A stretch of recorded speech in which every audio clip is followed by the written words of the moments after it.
Assalamualaikum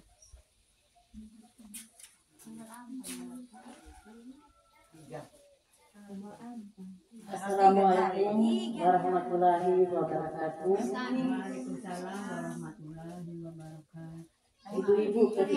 Ibu-ibu majelis mualaf yang dirahmati Allah. Baiklah, pengajian kita pada sore ini akan dimulai. Namun sebelumnya, marilah kita sama-sama membuka dengan bacaan Al-Fatihah. Bismillahirrahmanirrahim. Alhamdulillahirabbil alamin arrahmanir rahim maliki yaumiddin. Iyyaka na'budu wa iyyaka nasta'in. Ihdinas siratal mustaqim. Siratal ladzina an'amta 'alaihim ghairil maghdubi 'alaihim waladdallin.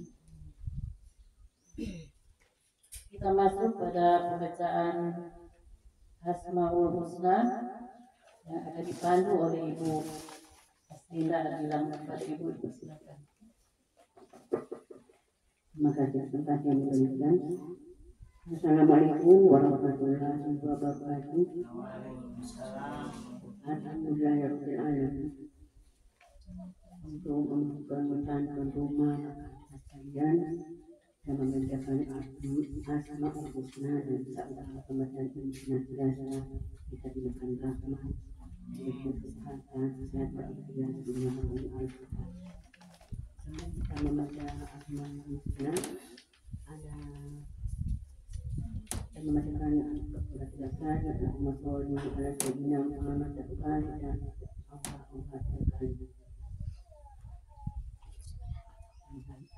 Astagfirullahaladzim, astagfirullahaladzim, astagfirullahaladzim. Allahumma sholli ala Muhammad ya Rabbi sholli alaihi wa sallim.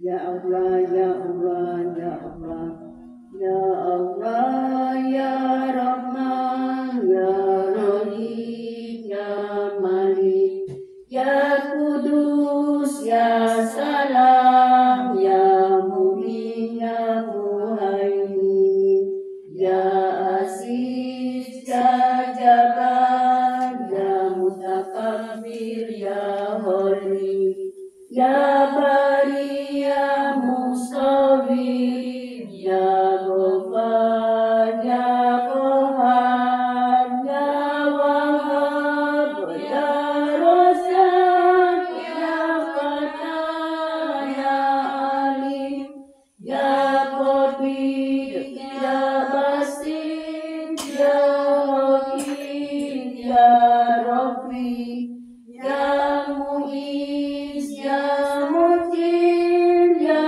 Sami, ya Basir, ya Hakam, ya Adu, ya Latif, ya Khabir, ya Halim, ya Aziz, ya Ghafur, ya Syakur, ya Ali, ya Kabir, ya Hafiz, ya Muhib, ya Hasib, ya Jalil, ya Karim, ya Rabbi, ya Mujib, ya Wasi, ya Hakim, ya Wadud, ya Majid, ya Ba'id, ya Syahid, ya Haq, ya Wakil,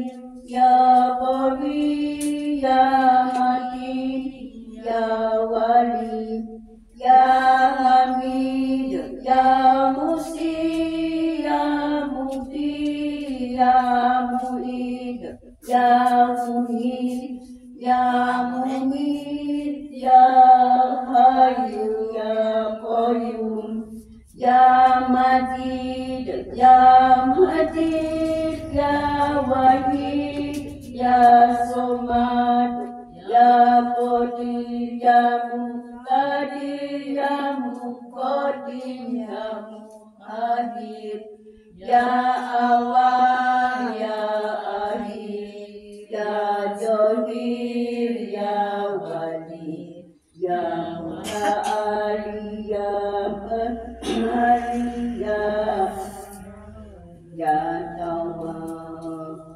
ya Mutaqin ya Afu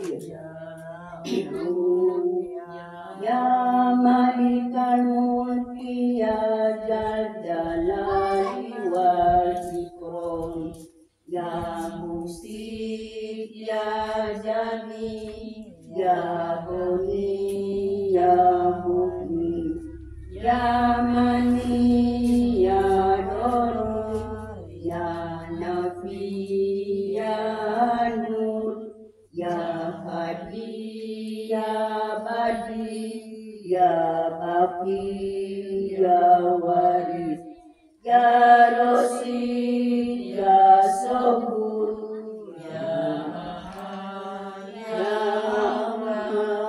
ya Allah ya Allah ya Allah Allahumma sholli ala sayyidina Muhammad wa ala ali sayyidina Muhammad.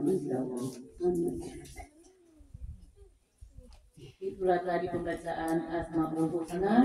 Semoga apa yang kita baca tadi dapat bermanfaat bagi kita semua dan diterima oleh Allah Subhanahu wa taala. Amin.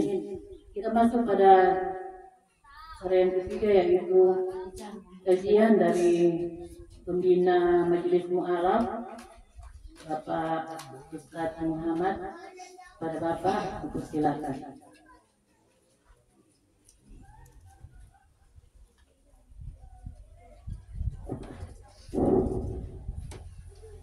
Assalamualaikum warahmatullahi wabarakatuh. Waalaikumsalam warahmatullahi wabarakatuh. Alhamdulillahi rabbil alamin. Wassalatu wassalamu ala asrafil anbiya'i wal mursalin sayyidina wa maulana Muhammadin wa ala alihi wa ashabihi ajma'in, amma ba'd. Yang saya hormati pengurus Majelis Mu'alaf At-Tauhid, Ketua Sekretaris Bendahara, saya hormati anggota, ibu-ibu yang dirahmati oleh Allah Subhanahu wa taala. Pertama, pada saat ini marilah kita bersyukur atas kebaikan Allah Subhanahu wa taala. Salah satu wujud dari kebaikan Allah adalah nafas hidup yang Allah berikan secara gratis, yang setiap hari kita hirup. Kalau di rumah sakit tentunya mahal, sangat mahal oksigen. Tetapi nafas hidup yang diberikan oleh Allah secara gratis. Dan ibu-ibu semua bersyukur sehingga boleh melangkahkan kaki dari rumah hadir di majelis yang mulia ini. Salawat dan salam kita aturkan kepada baginda Rasulullah Muhammad sallallahu alaihi wasallam, Nabi yang agung, Nabi yang suka memberikan contoh dan teladan kepada kita, sehingga kita umatnya selalu mencontohi apa yang telah diajarkan oleh Rasulullah sallallahu alaihi wasallam melalui sunnah-sunnahnya. Mudah-mudahan kita semua mendapat syafaat dari beliau, dari Rasulullah sallallahu alaihi wasallam. Allahumma shalli wa sallim alaihi. Ibu-ibu yang dirahmati oleh Allah, menyambung dari kajian kita yang pertemuan yang lalu, minggu yang lalu, bahwa yang kita bahas adalah tentang perkawinan dalam syariat Islam. Kenapa perkawinan ini sangat penting untuk kita bahas agar diketahui oleh kita semua, sehingga kita insya Allah dapat mendidik anak-anak kita untuk tetap teguh berpegang pada akidah kita, yaitu akidah Islam yang rahmatan lil alamin. Sekarang ini yang sering kali terjadi di masyarakat adalah perkawinan atau pernikahan beda agama. Jadi setelah mereka menikah di satu agama, maka setelah selesai kalau di KUA selesai ijab kabul, kalau di jemaat kita, jemaat tetangga, di saudara-saudara kita Nasrani disebut pemberkatan. Setelah itu terjadi semua akhirnya kembali kepada rumah tangga tersebut. Setelah kembali pada rumah tangga tersebut, maka terjadilah dua perahu atau dua agama dalam satu rumah tangga. Entah itu bapak yang berpegang pada Islam, ibu yang pada agamanya, atau sebaliknya, ibu tetap pada Islam dan bapak tetap pada agamanya. Tentunya dalam undang-undang pernikahan, dalam undang-undang perkawinan jelaskan pertama bahwa perkawinan itu dapat terjadi apabila dia seagama, seakidah, seagama. Jadi kalau dia mau menikah di Islam, ya laksanakan sesuai syariat.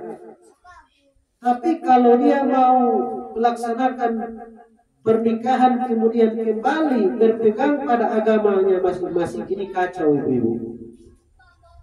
Ini kacau karena apa? Yang pertama, berakibat fatal pada anak kita, pada anak-anak kita nanti.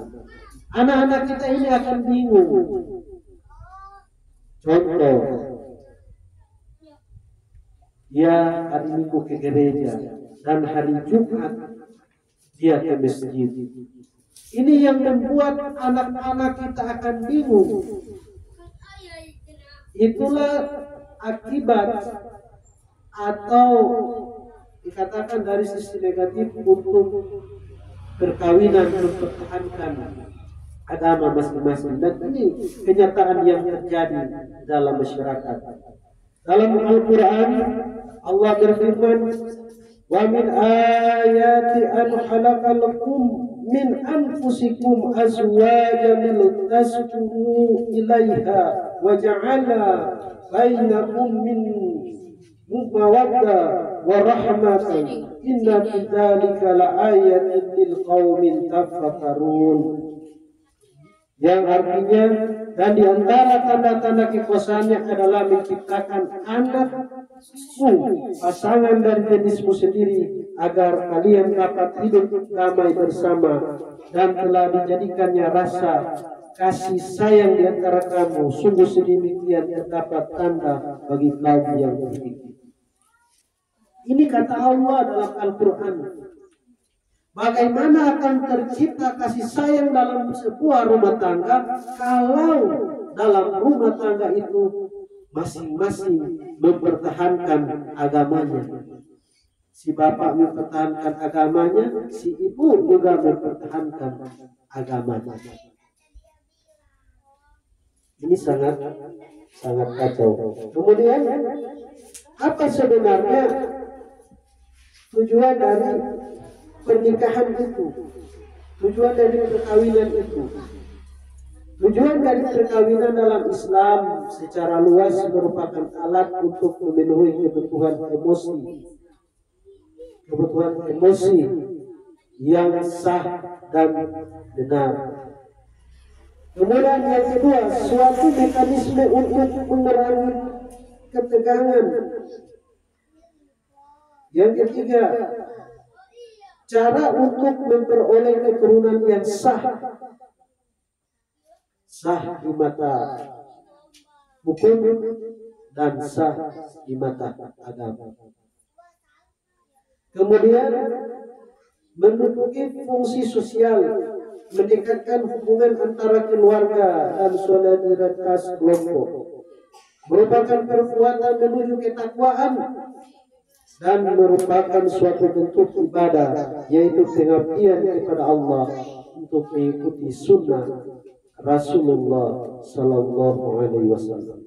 Itulah tujuan dari perkawinan. Sehingga dalam masyarakat kita kembali dalam lingkungan masyarakat bahwa perkawinan beda agama itu dianggap biasa oleh kalangan masyarakat yang tidak paham tentang makna dari perkawinan tersebut. Jadi orang anggap biasa. Yang penting so laksanakan, so pesta besar-besar, kembali lagi pada suatu bentuk satu keluarga yang dua arah. Dua arah ini bingung, satu mau ke kiri, satu mau ke kanan. Karena mempertahankan agama masing-masing. Kita masuk pada pembahasan untuk hari ini. Tadi adalah awal, dan pembahasan pada saat ini adalah pertanyaan, apakah nikah itu wajib? Apakah nikah itu wajib? Menurut Imam Abu Hanifah atau mazhab Hanif, Ahmad bin Hanbal, Malik bin Anas, menikah pada bulannya mungkin dianggap sebagai kebolehan yang dianjurkan, namun beberapa pribadi tertentu dapat menjadi kewajiban. Dalam pandangan Imam Syafi'i, bahwa menikah bersifat mubah atau diperbolehkan. Tentunya harus selaras dengan Al-Quran dan hadis. Kembali katakannya bahwa Al-Quran dan hadis. Hadis Nabi SAW bahwa pernikahan diwajibkan bagi seseorang lelaki yang memiliki kekayaan yang cukup untuk membayar mahar, menafkahkan istri dan anak-anak, sehat secara jasmani dan rohani, kuat secara fisik. Jadi dalam pernikahan tersebut bahwa seorang laki-laki itu dia harus mempersiapkan dirinya matang-matang. Tentunya yang pertama adalah dia harus berpikir bagaimana kelak dia akan menafkahi istri dan anak-anaknya tersebut. Sehingga dijelaskan bahwa pernikahan itu adalah penting karena harus siap, samping harus siap bahwa pernikahan itu akan menjauhkan kita terjerumus ke dalam kemaksiatan atau bujukan setan untuk melakukan sesuatu yang tidak diinginkan atau perzinahan. Namun ini juga marak terjadi dalam lingkungan masyarakat. Bahwa ketika kita memiliki anak laki-laki ataupun anak perempuan yang sudah masuk pada remaja, maka seringkali kita sebagai orang tua membiarkan anak-anak kita berjalan dengan lawan jenis. Kita izinkan pada saat memasuki usia remaja, kita izinkan. Orang Manado bilang biar lupa. Orang sudah sah, so tahu jaga diri. Tidak mungkin orang mau melakukan sesuatu yang tidak diinginkan. Orang cuma mau pergi belajar. Sehingga kita biarkan pada saat nanti terjadi sesuatu yang tidak diinginkan atau hamil di luar nikah, maka ini juga yang merepotkan kita sebagai orang tua. Padahal tadi kita biarkan anak-anak kita, ada temannya ke rumah ngasih salam, assalamualaikum, waalaikumsalam. Ada putri, ada juga orang mau belajar kelompok di kampung sebelah. Datang setelah selesai sholat isya, mau di kampung sebelah. Oh iya, silakan. Orang kasih juga kerompe anak tinggi tanpa menutup aurat. Jadi dalam keadaan terbuka, orang izinkan pakai baju yang sekarang orang bilang baju belum habis menjahit, orang so izinkan. Di motor ini malam-malam di kampung sebelah mau belajar kelompok katanya. Setelah kita biarkan dan itu peristiwa itu terjadi berulang-ulang, maka terjadilah sesuatu yang tidak kita inginkan, dan akhirnya orang ke anak kasih yang suka salah. Mau bikin apa? Ketika orang cari tahu ternyata ini beda agama, orang minta pada orang tua.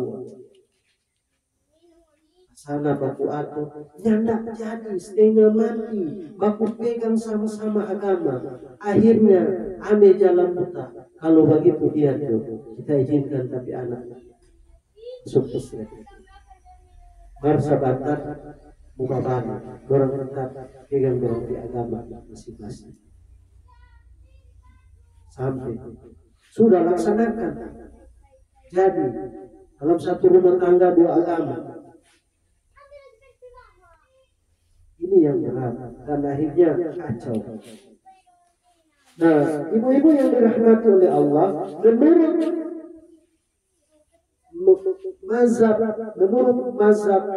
mazhab Hambali, Maliki, bahwa pernikahan itu adalah wajib. Pernikahan itu diharuskan. Itu bersifat fardhu bagi orang muslim, sekalipun tidak mampu untuk memperoleh nafkah hidup berdasarkan tiga pernyataan. Yang pertama, bila tidak menikah dikhawatirkan dia akan melakukan perbuatan zina. Yang pertama, itu menurut mazhab Maliki, bahwa menikah itu adalah wajib, fardu. Yang pertama, bila tidak menikah dikhawatirkan akan melakukan perbuatan zina.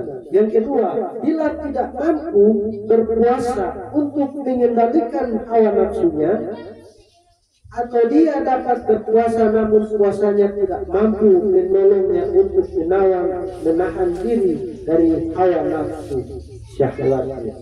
Yang ketiga, dia tidak dapat menemukan budak wanita yang diperbolehkan baginya untuk menyalurkan hasratnya. Dari pandangan ini maka mazhab Maliki menyatakan bahwa menikah itu wajib. Menikah itu wajib. Walaupun dia tidak ada apa-apa, menikah itu wajib karena tadi agar supaya tidak terjerumus dalam perbuatan zina. Yang kedua, kalau tidak mampu berpuasa, dia coba puasa. DP puasa itu tidak mampu lagi untuk mengendalikan DP diri. Ini khusus laki-laki. Sebenarnya bapak-bapak ini bagus. Seperti bapak-bapak kasih yang kerja. Dia tidak mampu untuk menahan hawa nafsunya, maka segeralah menikah. Yang ketiga, tidak menemukan budak wanita. Dulu di zaman jahiliyah maka ada budak, dan budak itu dia diibaratkan seperti barang yang dipindah-pindahkan ke sana kemari. Jadi terserah ketuang mau panggil kamana. Ini dulu di zaman jahiliyah, sehingga Rasulullah Sallallahu Alaihi Wasallam dia membebaskan budak-budak dengan cara ia menikah, ia menolong, sehingga Rasulullah mengangkat derajat para wanita.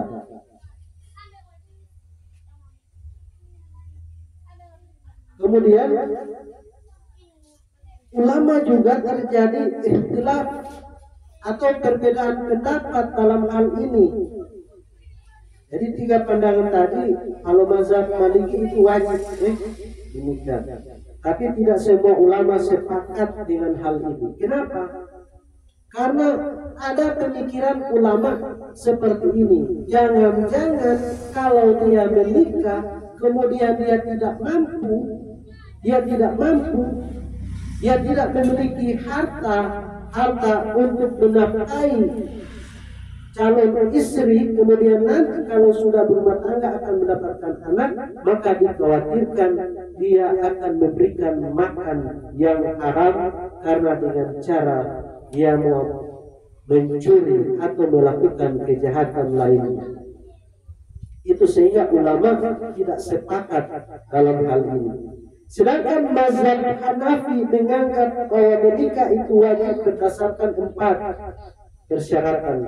Yang pertama, bila seorang lelaki yakin akan berbuat zina, kalau tidak menikah maka laki-laki itu dia menikah. Yang kedua, bila dia tidak mampu berpuasa atau sekalipun dia dapat berpuasa namun tetap saja tidak dapat membantunya untuk menahan hawa nafsunya, maka dia dianjurkan untuk menikah. Kemudian yang ketiga, bila dia tidak mendapatkan budak wanita untuk digaulinya. Ini di zaman mereka bahwa kalau ada budak ya dia terserah tuan, dia mau salurkan ke hasrat atau dia mau suruh kemana-mana, itulah budak di zaman dahulu. Kemudian yang terakhir, bila dia mampu membayar mahar dan mampu memperoleh nafkah hidup yang halal, namun bila dia tidak mampu mendapatkan biaya hidupnya dengan halal, maka tak wajib baginya menikah. Ini poin tadi. Aku jangan sampai mau kasih makan anak istri dari hal yang haram, mencuri misalnya. Kemudian dalam hadis Rasulullah Sallallahu Alaihi Wasallam diriwayatkan dari Anas bahwa Rasulullah telah bersabda, bila seorang hamba menikah berarti dia telah menyempurnakan separuh dari ajaran agamanya. Hendaklah dia bertakwa kepada Allah dalam separuh sisanya. Ini bahwa jika seorang menikah berarti dia telah menjalankan separuh dari ajaran agamanya. Sehingga berbicara pernikahan ini bukanlah main-main. Apalagi nanti terjadi proses ijab dan qabul, itu bukanlah hal yang main-main. Ketika wali hakim nanti melaksanakan proses ijab kabul, maka di situ terdapat perjanjian, pernyataan, aku terima nikahnya dengan mas kawin laba dan sebagainya. Itu bukan sekedar ucapan, tapi di situ ada tanggung jawab. Ada tanggung jawab bagi lelaki untuk menafkahi istri dan anaknya. Kemudian Nabi Sallallahu Alaihi Wasallam menekankan pada keimanan dan kesalehan kesungguhan, sebagai kriteria utama untuk memilih pasangan. Jadi jelas Nabi sudah menyampaikan bahwa untuk memilih pasangan kriteria utama adalah kesolehan dan ketakwaan kepada Allah Subhanahu wa Ta'ala. Kalau seorang laki-laki dia bertakwa kepada Allah, dia menjalankan perintah-perintah Allah dengan sepenuh hatinya, bahwa dia menikah berniat untuk ibadah, maka dia dapat pahala. Dia akan mendapatkan kemudahan, walau tantangan dalam rumah tangganya itu besar, tetapi dia tetap dapat mencari solusi untuk masalah terberat pun. Kenapa? Karena yang pertama adalah ketakwaan kepada Allah Subhanahu wa Ta'ala.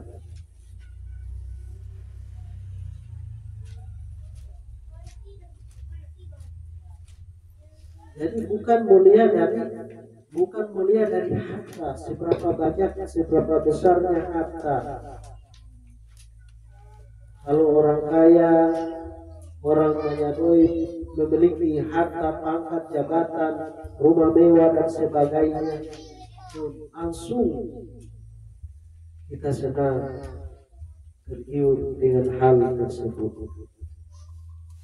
Dia memiliki segala-galanya kekayaan dunia, tapi tidak bertakwa kepada Allah. Apa yang akan terjadi dalam rumah tangga tersebut?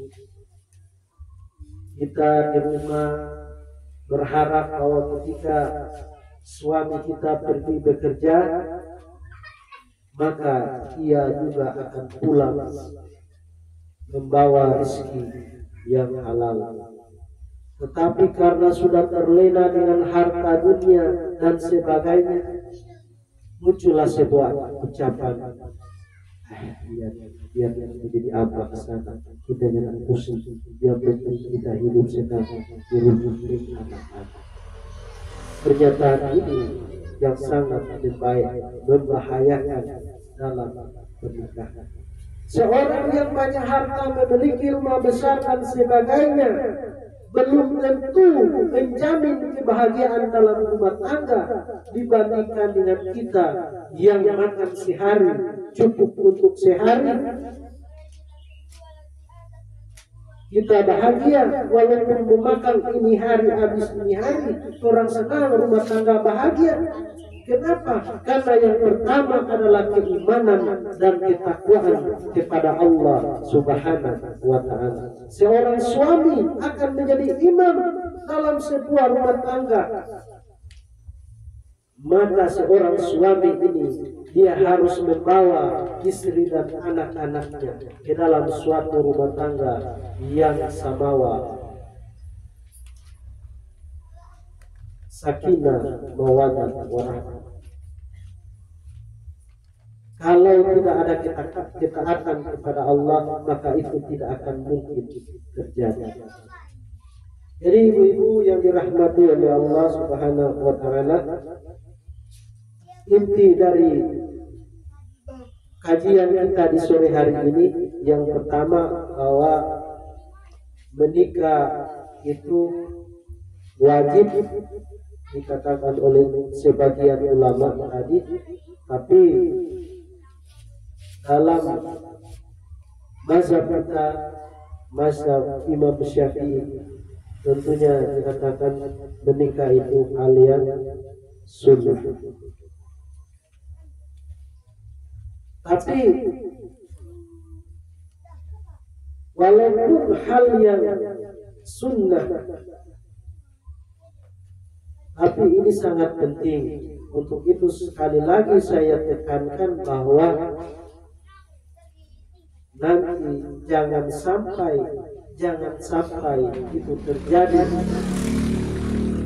dalam kehidupan kita, bahwa jangan sampai nanti terjadi di anak-anak kita mereka masuk dalam pernikahan namun berbeda agama, pernikahan beda agama. Itu tadi yang saya katakan. Caranya tentunya adalah sebelum kita akan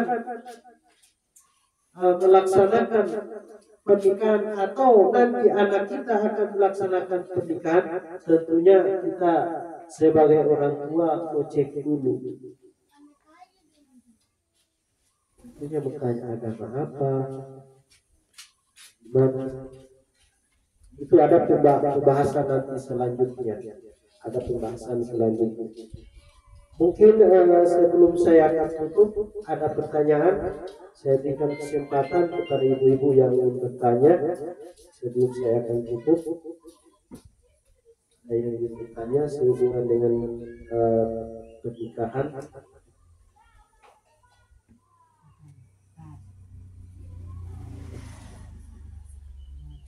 Jelas? Terima kasih. Mudah-mudahan ini bermanfaat bagi kita semua. Menjadi pegangan bagi kita, ilmu bagi kita untuk kita praktikkan agar supaya poin yang paling pertama adalah kita didik anak-anak kita. Yang pertama kita kuatkan tauhidnya. Kalau tauhid sudah kuat, itu tidak akan goyah, insyaallah. Wabillahi taufiq wal hidayah. Wassalamualaikum warahmatullahi wabarakatuh. Astaghfirullahaladzim, astaghfirullahaladzim, astaghfirullahaladzim, alladzi la ilaha illa huwal hayyul qayyum wa atubu ilaih. Al-Fatihah ila hadratin Nabi Mustafa Rasulullah Muhammad sallallahu alaihi wasallam. Al-Fatihah. A'udzu billahi minasy syaithanir rajim. Bismillahirrahmanirrahir rahim. Alhamdulillahi rabbil alamin. Ar-Rahmanir Rahim. Maliki yaumiddin. إياك نعبد وإياك نستعين اهدنا الصراط المستقيم صراط الذين أنعمت عليهم غير المغضوب عليهم ولا الضالين آمين. بسم الله الرحمن الرحيم. قل هو الله أحد الله الصمد لم يلد ولم يولد ولم يكن له كفوا أحد. بسم الله الرحمن الرحيم. قل هو الله أحد الله الصمد لم يلد ولم يولد ولم يكن له كفوا أحد. بسم الله الرحمن الرحيم.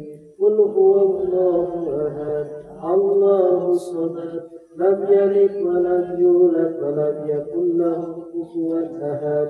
لا إله إلا الله والله أكبر. بسم الله الرحمن الرحيم.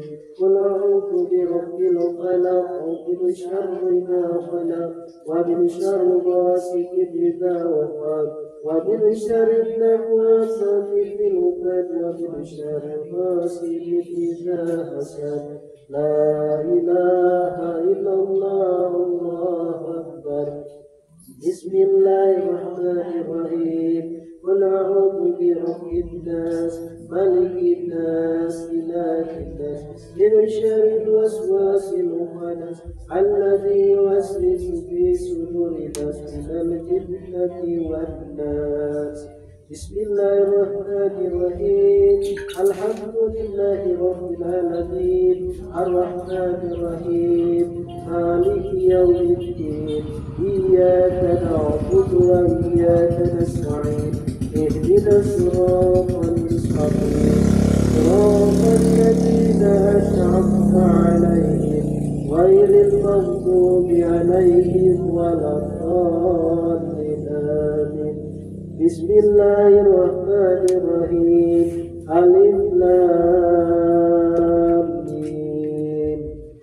ذلك الكتاب ريب فيه هدى للمتقين الذين يؤمنون في الخير ويقيمون الصلاة ومما رزقناهم ينفقون والذين يعلمون بما أنزل إليك وما أنزل من قبلك وبالآخرة هم يوقنون أولئك على هدى من ربهم وأولئك هم المفلحون وإلهكم إله واحد لا إله إلا هو الرحمن الرحيم الله لا إله إلا هو الحي القيوم لا تأخذه سنة ولا نوم له ما في السماوات وما في الأرض من ذا الذي يشفع عنده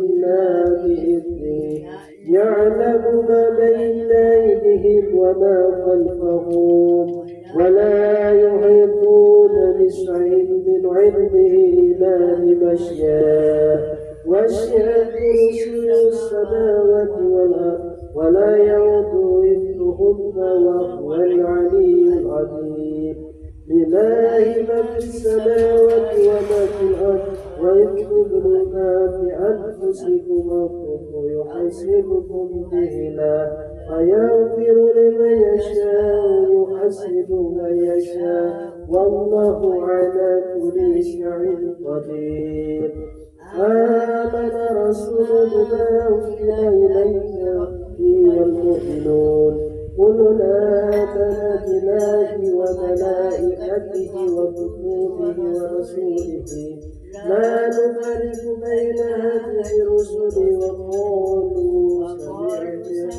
وأطعنا غفرانك ربنا وإليك المصير لا يكلف الله نفسا إلا وسعها ما كسبت عليها ما كسبت ربنا لا تؤاخذنا إن نسينا أو أخطأنا ربنا ولا تعجل إلى إسرا كما كنت على الذين من قبلنا ربنا ولا تحملنا ما لا طاقة لنا به واعف عنا واغفر لنا وارحمنا واعف عنا واغفر لنا وارحمنا واعف عنا واغفر لنا وارحمنا أنت مولانا فانصرنا على القوم الكافرين سبحان الله والحمد لله ولا إله إلا الله الله أكبر سبحان الله والحمد لله ولا إله إلا الله الله أكبر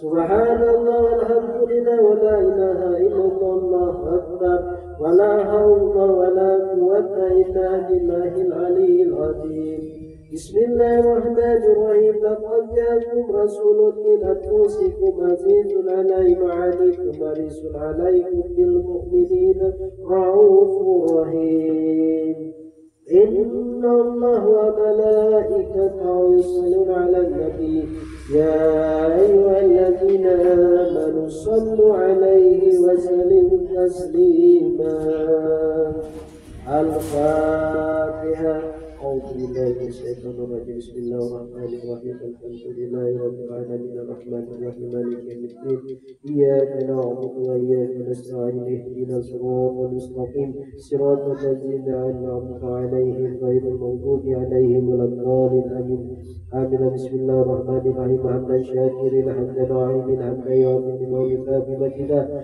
يا ربنا لك الحمد كما ينبغي لجلال وجهك الكريم عظيم سلطانك اللهم صل وسلم على سيدنا محمد وعلى آل سيدنا محمد اللهم إنا نسألك السلامة في الدين وعافية في الجسد وزيادة في العلم وبركة في الرزق وتوبة قبل الموت ورحمة عند الموت ومغفرة بعد الموت اللهم حول علينا سكرات الموت ونجاة من النار وعفو من الحساب ربنا لا تزغ قلوبنا بعد إذ هديتنا وهب لنا من لدنك رحمة إنك أنت الوهاب ربنا هب لنا من أزواجنا وذرياتنا قرة أعين واجعلنا للمتقين إماما ربنا آتنا في الدنيا حسنة وفي الآخرة حسنة وقنا عذاب النار وصلى الله على سيدنا محمد وعلى آله وصحبه أجمعين سبحان ربك رب العزة عما يصفون وسلام على المرسلين والحمد لله رب العالمين. تقبل الله منكم.